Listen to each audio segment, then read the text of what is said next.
Tell me when you're ready, folks.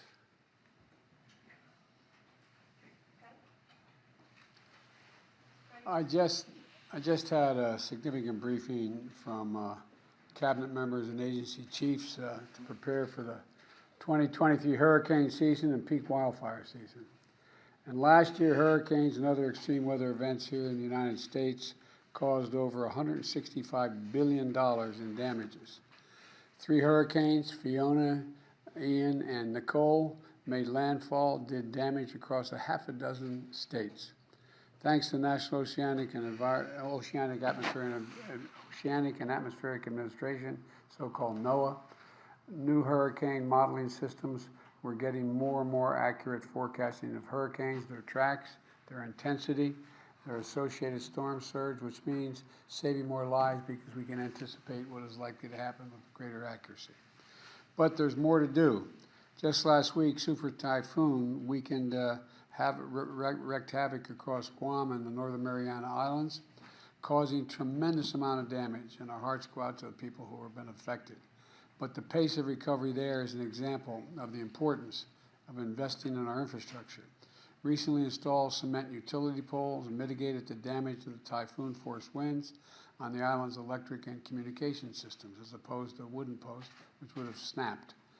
But the poles cost more up front, that's obvious, but they save money, they save lives, and they last a long time.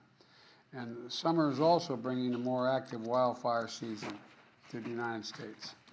This year alone, wildfires have destroyed an area almost as big as the state of Maryland. Over the past 2 years, 1/3 of Americans have been personally affected by extreme weather conditions. With the impacts of climate change rapidly intensifying, more and more Americans will be affected. That's why we've also invested so much in making sure we deal with climate change and mitigate it. We've just discussed the significant actions we've taken to help address these disasters and to mitigate the damage going forward. My Investing in America agenda includes new investments to make our communities stronger, to make our communities more resilient, and we're making the most significant investment ever in combating the climate crisis. For example, the Bipartisan Infrastructure Law, the Inflation Reduction Act, they both include record funding to increase community resilience to drought, flooding, and wildfires, like funding to clear trees and brush to create fire buffers in high-risk areas. For example, I'm traveling to Colorado this afternoon, where the Forest Service is funding $1.1 million to treat 600 acres of hazardous fuels like trees and brush.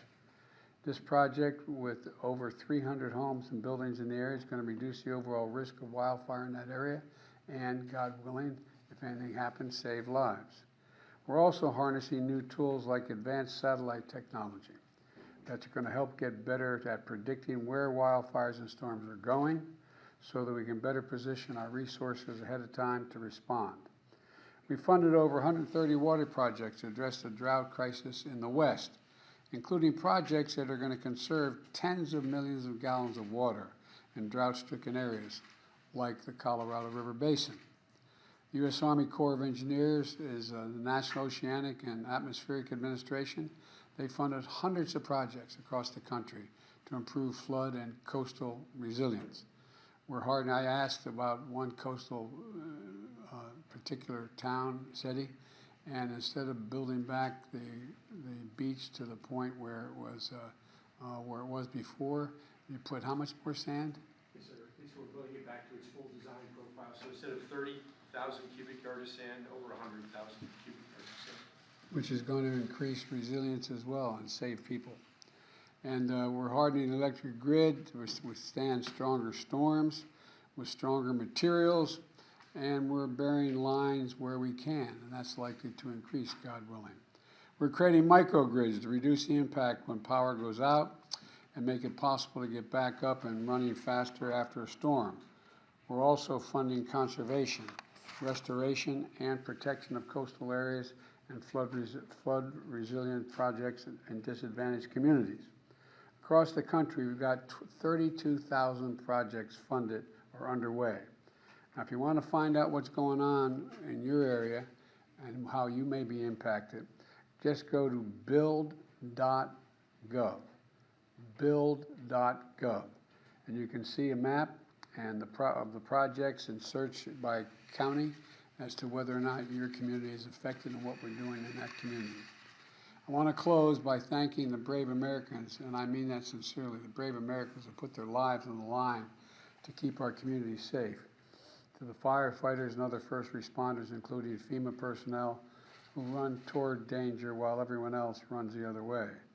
And by the way, we were talking here earlier, we have firefighters in Canada right now helping the Canadians fight significant fires. They've helped us. We also have relationships with Australia. We have relationships around the world with firefighting organizations that are available to us as we're making our firefighters available to them and our rescue people. So thank you all very much for coming in, and again, go to build.gov and you'll see a map there and you can check what is in store for your communities and what we're doing. Thank you. Mr. President, some progressives don't like the debt deal. What's your message to them? Please come this way, everybody. Thank you very much. I told all these guys you wouldn't ask anything about what we just talked about. Was I right? I just wanted to show you I was right? Now, we're going to deal with the debt ceiling. I think things are going as planned, God willing. I'll be landing in Colorado tonight in preparation for my commencement speech at Air Force Academy tomorrow. And God willing, by the time I land, the Congress will have acted, the House will have acted, and we'll be one step closer. Thank you very much. Appreciate it. Thank you. Thank you so much. Thank you.